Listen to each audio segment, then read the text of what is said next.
I think I was like 5 years old when the Disney movie The Little Mermaid came out, and I watched it for the first time, and from this moment on I just wanted to be a mermaid. And I always crossed my legs and hoped they would turn into a mermaid's tail.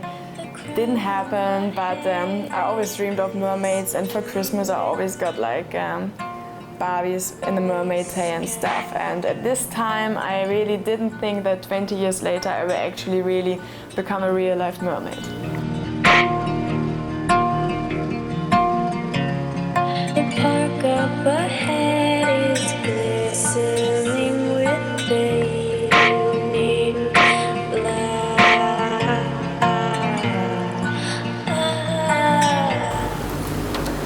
Hello Russian Pocket TV, my name is Mermaid Cat, and now I'm gonna show you my little mermaid factory. So come inside.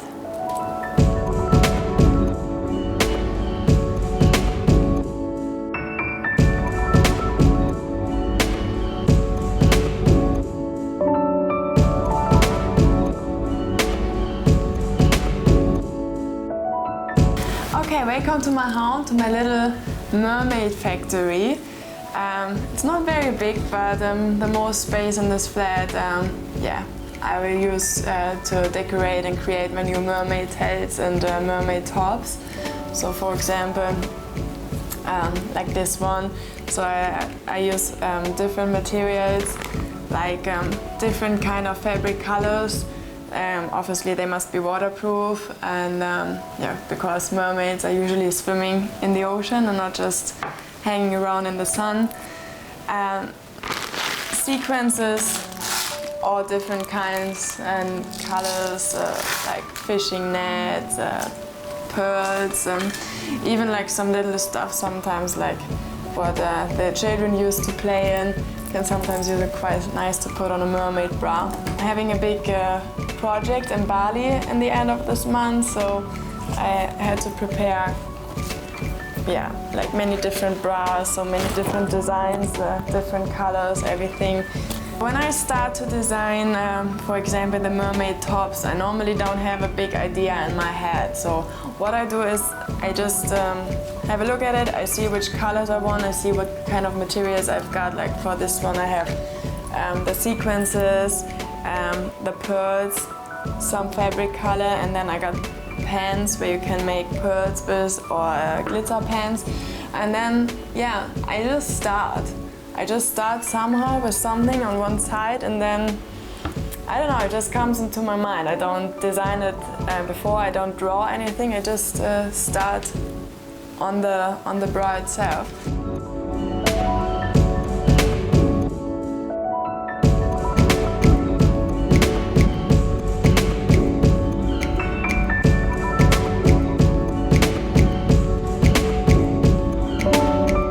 Here I have like the fabric tails. Those ones I'm selling very often in my online shop, but I'm using them also in my workshops because there are so many girls interested of becoming a real-life mermaid, but how to do it? First of all, of course, you must learn how you hold your breath longer. I teach you how you can do this. You have to learn the right movement, how you're moving actually in the mermaid tail so that it looks real. And of course, as a mermaid, you don't wear a mask underwater like scuba divers, so you have to learn how you look good underwater, not like a pufferfish or something like this. Over here is very special for me because my mom made it for me. So she handmade everything, so she put on all the sequences. I think they're glued on, and yeah, I don't know how long it took her to make this tail, but I think it looks awesome.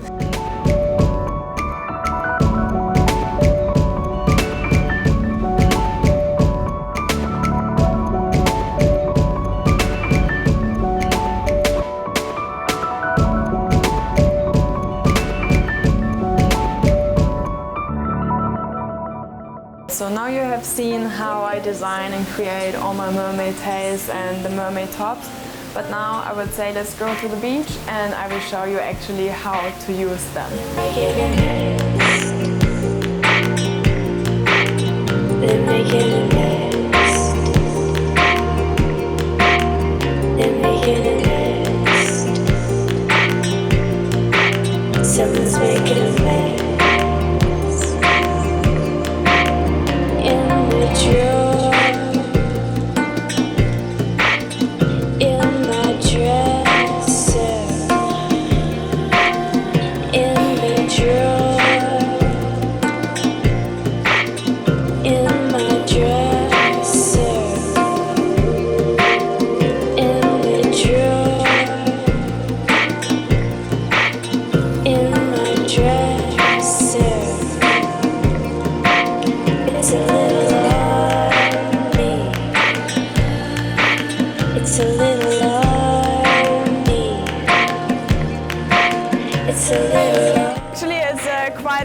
just to get into the tail, as you just saw. I definitely need help to do it, because with those kind of tails, they're just super tight, especially made for my size, so that when I swim, that I don't get any water into it. So yeah, it's kind of hard process of getting into it. But yeah, this is the result. This is how I look like in my tail. The problem is now when I want to go swimming in the ocean, it's just a few meters, but obviously I just cannot walk over there, so I always need a strong man on my side who's willing to carry me in the water. Around 5 years old and watched Disney's Little Mermaid, I wanted to be a mermaid. But my father didn't allow me to jump in the swimming pool with a mermaid costume, because he said when you go in the swimming pool with your legs tied together, you will drown. And so yeah, I stopped following the stream for a while. Or actually, I was hoping that my legs would turn into mermaid's tail, but this didn't happen. And then yeah, I started scuba diving and became an instructor for scuba diving.